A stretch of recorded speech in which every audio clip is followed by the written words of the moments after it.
So without further ado, let me turn to the first of our panelists, His Excellency Mr. Andrei Dapkiunas, who's the Deputy Minister of Foreign Affairs of the Republic of Belarus. Minister, you have the floor.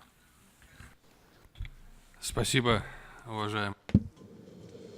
Thank you, distinguished moderator, ladies and gentlemen.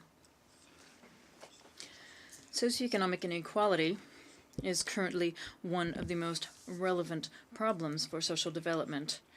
Reducing inequalities within countries and between them has become one of the important sustainable development goals. Belarus is a middle-income country, and you know that this is a group of more than 100 states throughout the world.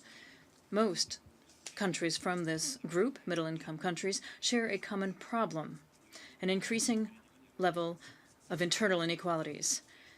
The income gap between rich and poor is a serious factor of vulnerability for countries with middle-income economies.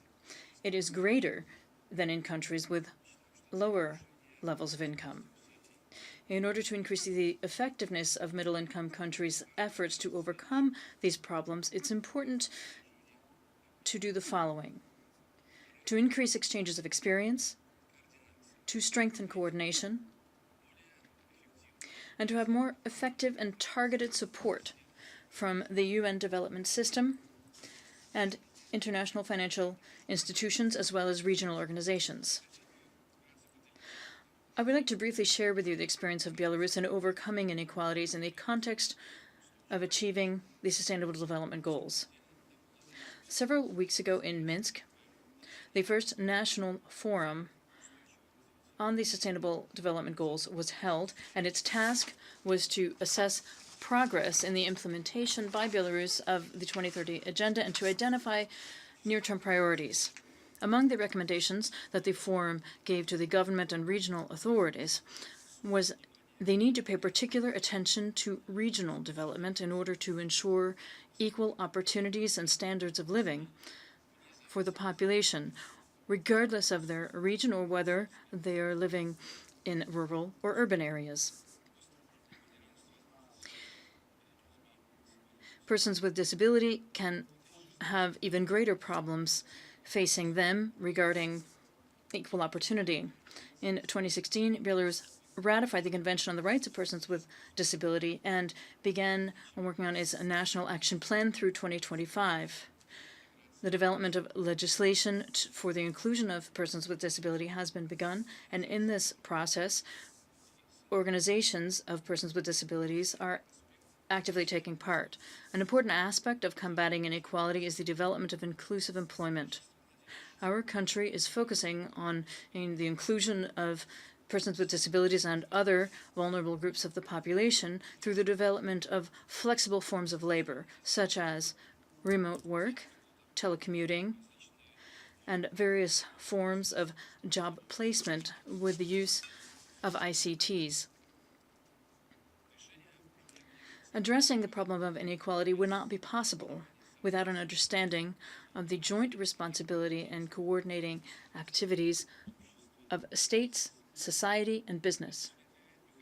Belarus is introducing mechanisms for a social mandate in social services and healthcare, and is trying to involve in this work non-governmental and non-profit organizations. We are also striving to develop social entrepreneurship. In November 2018 in Minsk, with the support of the National SDG Coordinator and the UNDP, the first public hearings were held for socially responsible companies on issues of implementation of social projects. We believe that a very particular role in overcoming inequalities is state support for small and medium-sized enterprises, family businesses, and women entrepreneurs. State measures of support include a simplification of their access to financing and ensuring the right to participate in the state social security program. In response to the problems of the aging of the population, Belarus is developing a national strategy for active aging. Through this program, we are expecting to change the paradigm and increase the quality of life of older persons, which will enable them to be more active, healthy, and mobile to be protected, safe, and cared for, and to study and contribute to social development. Overcoming inequalities is directly related to the development of human potential. Currently, we're talking about a new type of worker who has mastered contemporary professional skills and is prepared to learn. Another important topic, in our view, is establishing joint work on predicting social change as a result of technological progress and responding to social change first and foremost in the interest of vulnerable groups of the population. This problem has several aspects. First, we must start talking about uniting efforts in the area of technological prognostication for social development. Currently, states are not making enough use of the possibilities for coordination in the areas of technological prognostication to find strategic priorities in the areas of science, technology, and innovation, and the equitable joint use of the results of such research. Second, we believe that it's very important to have a deeper study of social change that is stemming from technological development. We need an answer to the question, to what extent will technology determine and change social life? New groundbreaking solutions in the area of technology, along with positive change, are causing cardinal social change. And not all are ready to deal with this, and this progress can be experienced negatively also. There are clear structural changes in the education and labor markets, and these changes affect many areas, including family relations and security, among others.